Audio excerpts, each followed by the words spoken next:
Please introduce yourself and briefly summarize your education and professional background.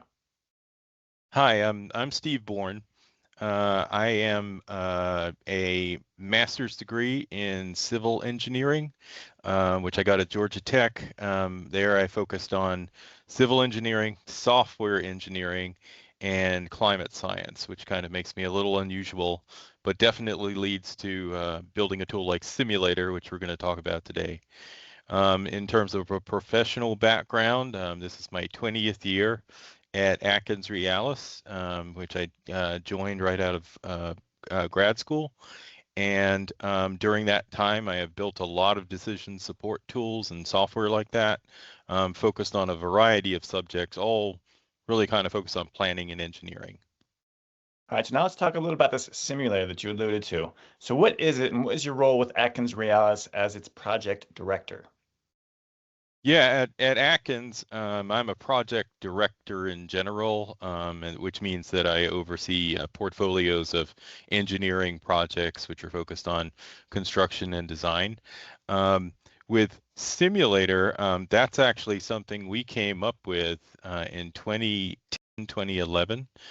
Way back then, we were challenged at that point to come up with an offering we could give our clients.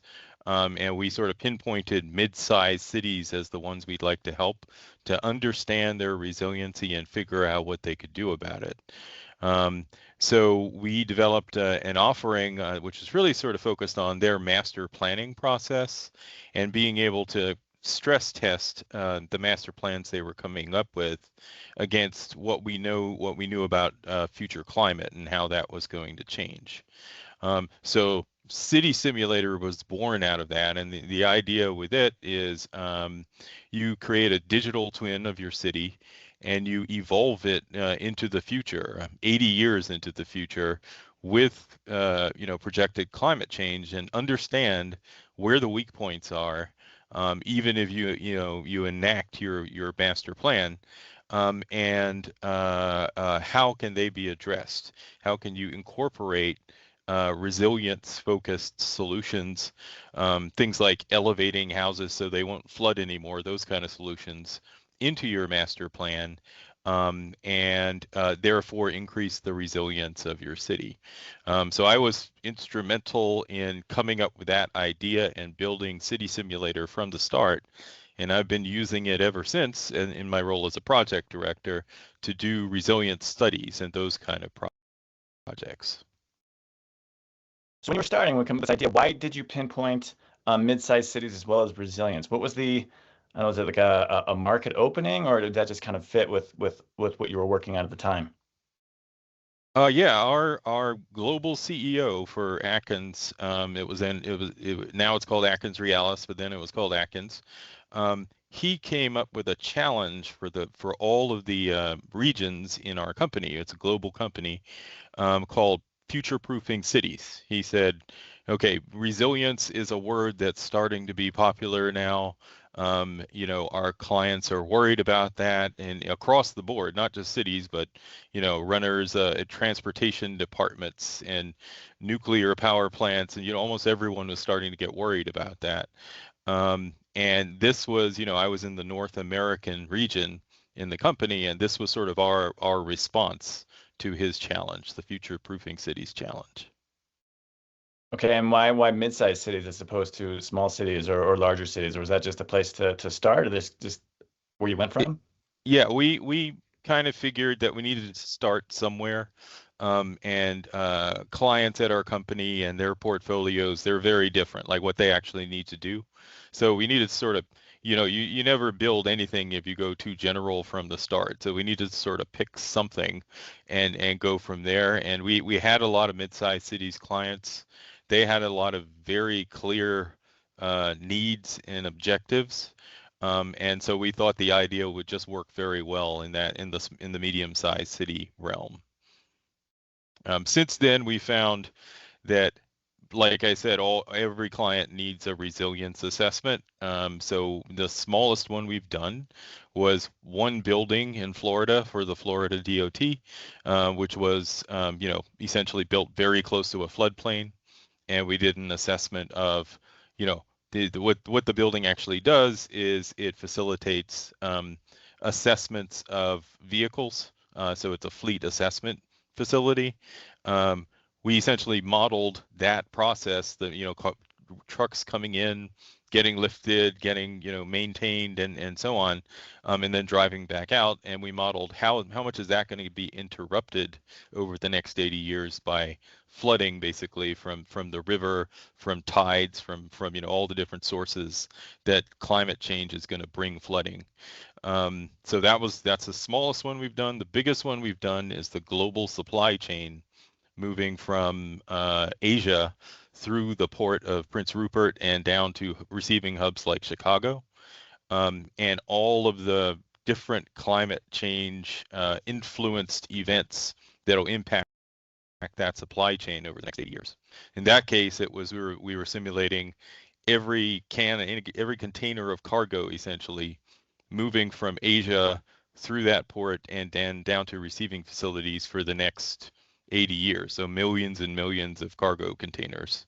Yeah, that was a really interesting one. But that's the range, and we've done everything in between: small cities, medium cities, large cities, 200-mile transportation corridors, full states. Right now we're doing the Alaska Highway. It's an 800-kilometer corridor in northern British Columbia. So the concept of a simulator has lots of applications, and we've definitely seen that borne out over the last 14 years. All right, before we get to kind of a description of how this exactly works, I believe that there's a new product called the simulator that builds off of City Simulator. Is that correct? And if so, how are they different? Yeah, that's right.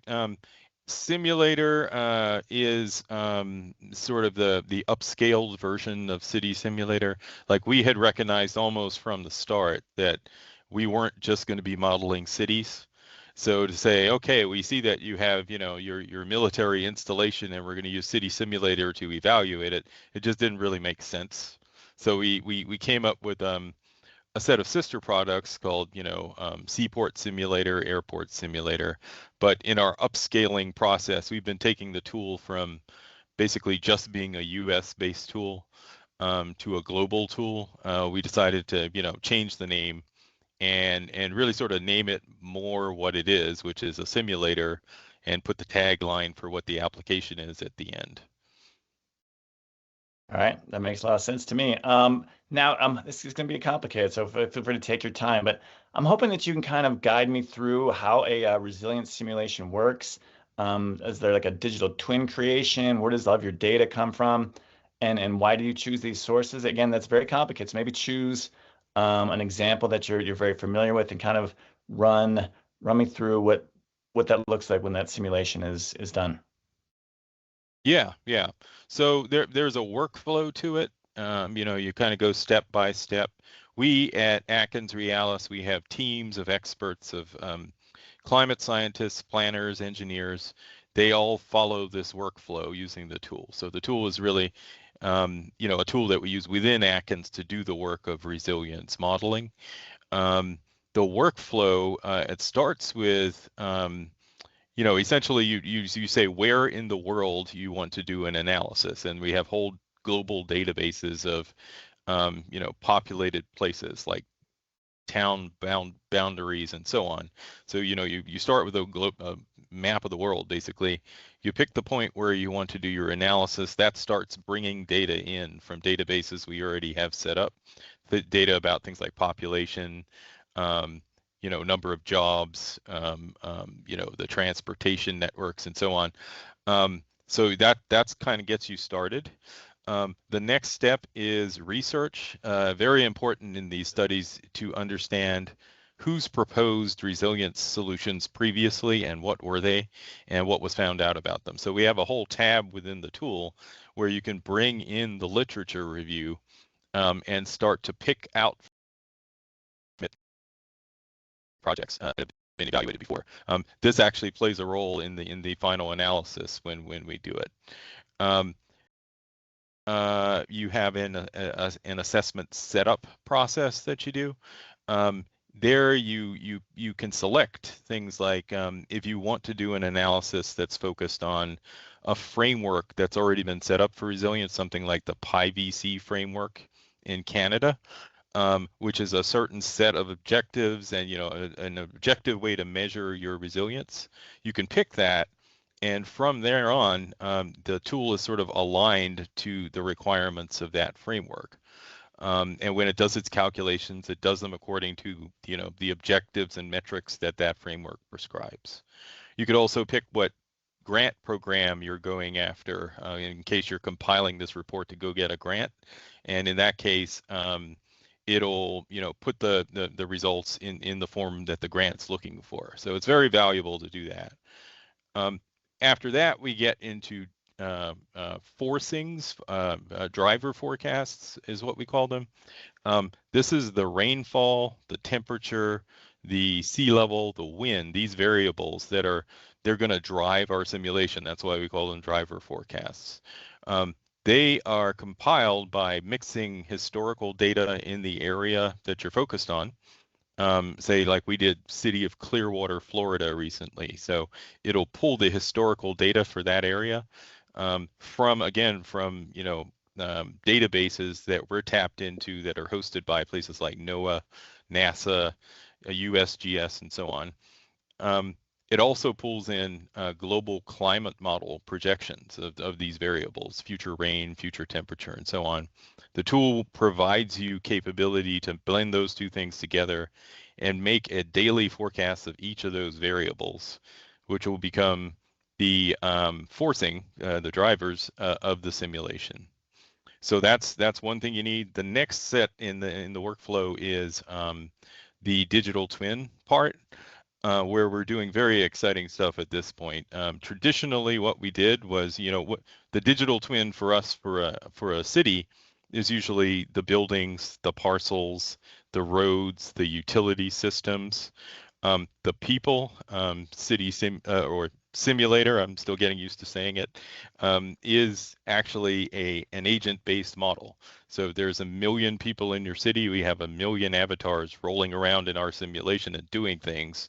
And this is how we get to know, where the disruption actually is and what the operations of the city, how they will actually be disrupted by future events. So we have to pull all that information together. Traditionally, it's been a painstaking process. Like that is a good portion of the work we have to do one of these studies is just to get all that information. For houses, you would have to go to the tax assessor database, download that database, scrub the data looking for what you need, like the specific attributes of each house, get that into another database, and do the same thing for all those different data sets I just mentioned. It would take months to do that. Lately, we have been tapping into APIs that have this information so that it goes from, 3 months to 3 seconds to pull your digital twin together. People will immediately ask, okay, how, if you're doing that, are you sacrificing the quality? And so that's really the problem that we're solving right now is to, identify the gaps after we pull in that information from APIs and make sure that we're, filling the gaps and making sure the data is high quality. But I'll give you an example. We did Fort Lauderdale International Airport a couple of days ago. And, we said, okay, here's the airport. We just zoomed to it on a map and said, give us all the buildings, the apron, the concourses, the gates, the runways, the taxiway, everything about that airport. And the tool tapped into OpenStreetMap's global database of GIS information and pulled it all together in 3 seconds and presented us on the map, here it is. Hadn't actually done that before. So, like that data didn't exist on our machine at the time, press the button, 3 seconds later it did. That was pretty impressive. But anyway, okay, so we get the digital twin together. Then we go into simulation, and what we've tried to do to make the tool very accessible to our global network of professionals is to do a no-code configuration solution. So instead of writing the code that tells it how to simulate, we have this sort of nested loop diagram, which is how the tool actually works. It does, a year each year on the outer loop and each day on the inner loop. And in the outer loop, it simulates like sort of growth of the city, adding new buildings, adding new people, adding new infrastructure, and so on, and assessing things like carbon footprint. And in the inner loop, it runs once a day, and there it's paying attention to the global climate signals. So it's taking those driver forecasts and saying, did a disaster happen today? If it did, it evaluates across the city, where were the impacts? And works in a daily loop like that for 80 years. So the in the no code configuration step, you can actually say what you want to simulate. You can turn off climate change simulation if you want. You can turn off like if we have electric vehicle simulation, you can turn that on and off. And all the different steps. There's more than 100 different check boxes basically, and you can just pick the set that actually answers the questions you want for your study, and then you hit simulation in the next part of the workflow, and it actually does the simulation. The simulation actually works in a scenario-based way. So the first simulation we ever do is the base run, and in that simulation, we don't add any adaptation or mitigation options. There's no optioneering, right? So you're just evaluating what are the vulnerabilities of the city with the current plans that it has.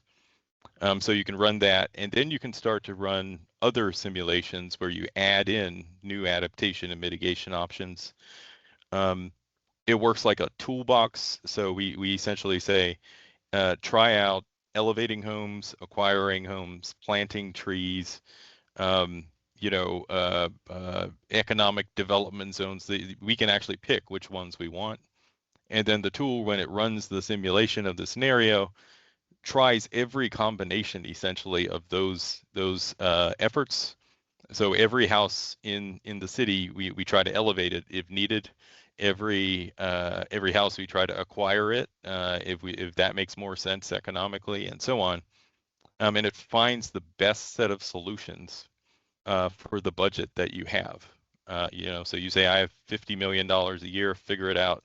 It finds the best set of solutions to increase your resilience as much as possible. We're pretty far in the workflow at this point. At this point, you start recording findings about what you're seeing. You can do that in the tool, and it just keeps a record with, images, maps, tables, whatever it is you're calculating. And then finally, you can make a set of recommendations based on those findings, where we bring in a database of possible, adaptation solutions, and you say which ones are recommended for this particular study. And the final tab in the workflow is reports. And we're doing really cool stuff there, where we're using like AI-based approaches to draft reports and pull in your findings and record exactly what data you use. That becomes very important. And really sort of pull together a full 100-page PDF report from the assessment that you've done.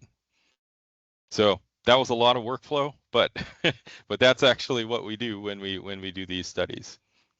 Wow, that's impressive. That's a very detailed and complicated. It sounds, like I'm used to hearing that a lot of different things involved in there. It sounds like you're using like GIS stuff, you're using like maybe gaming engines to get that kind of avatars and simulations. Are you guys using all these in-house products, or are you using external products to kind of build your own simulator? We have pretty much built it from the ground up. It's all our code. There are, in coding these days, no one builds everything from the ground up. You use plugins and open source, modules. But for the most part, all of the thinking in there, all the algorithms, we try to integrate where we can to speed up the process, but very often find that we do have to write our own code for some things, and we integrate those. But we're very careful to, instead of saying this is the method in City Simulator, we'll put a drop down and say you can pick which method you want, right? And so we're open to changing the methods we use and expanding those toolboxes as much as possible. So am I right in understanding that simulator is kind of an internal product, like only used by AtkinsRéalis engineers, and it's not something that, let's say, a client would be interfacing with? Is it like you're kind of selling the simulator service, but using it all internally? And like I said, it's not something that someone from the outside could access and use. Is that correct? To date, that's correct, but we're getting a lot of pressure from clients to use the tool, um, particularly around and even though we're making this digital twin building an easier process, many of our clients don't really want to do that part. That's the tedious part, and it takes quality controlling the data to make your model a quality one that produces quality results. So what our clients are really kind of interested in is just seeing the results, for one thing, on a map. They're very visualized within the simulator, and being able to rerun their scenarios, create new scenarios and run those, and really be able to kind of kick the tires on our assessments. So I predict that our clients are going to be using the tool pretty soon. I have several different opportunities to make that happen.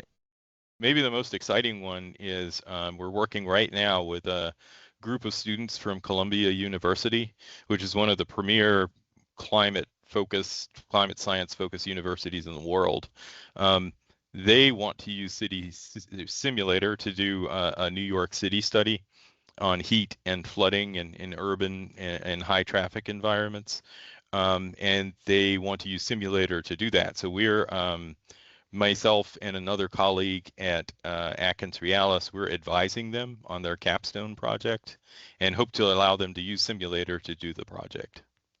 How do you feel about how the climate data is evolving to fine tune your models? Do you think that it's going to keep getting better and better, and that these models are going to continue to improve to create better simulations, I guess?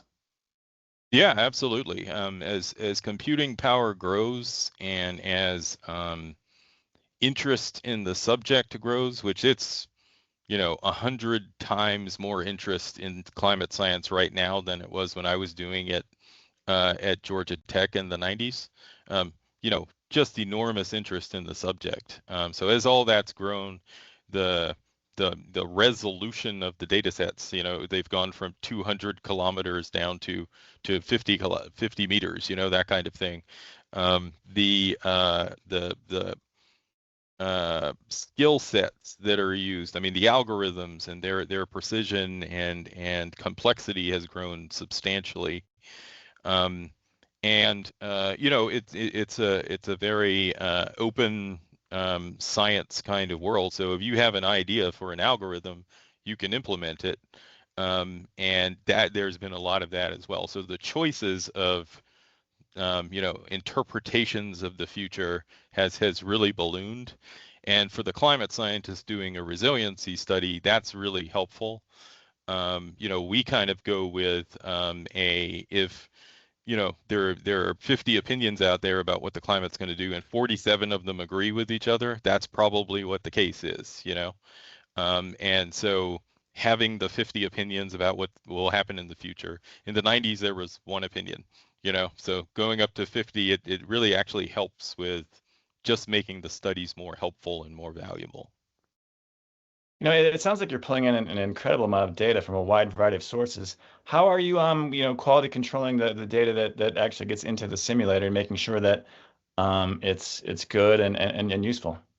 Calibration and accuracy in any model is something you just have to do to make sure the model is and providing a valuable result. And what we're doing is we're integrating dozens of models together. So what we do is we make sure that first they've been calibrated in the first place, like whichever investigator did that modeling, that their calibration was of high quality. That's where we start. Integrating the models together, like if we have a global climate model projecting rainfall, and we have a flood model taking that rainfall and showing what happens from a flooding perspective. When a flood occurs, that introduces its own set of uncertainties.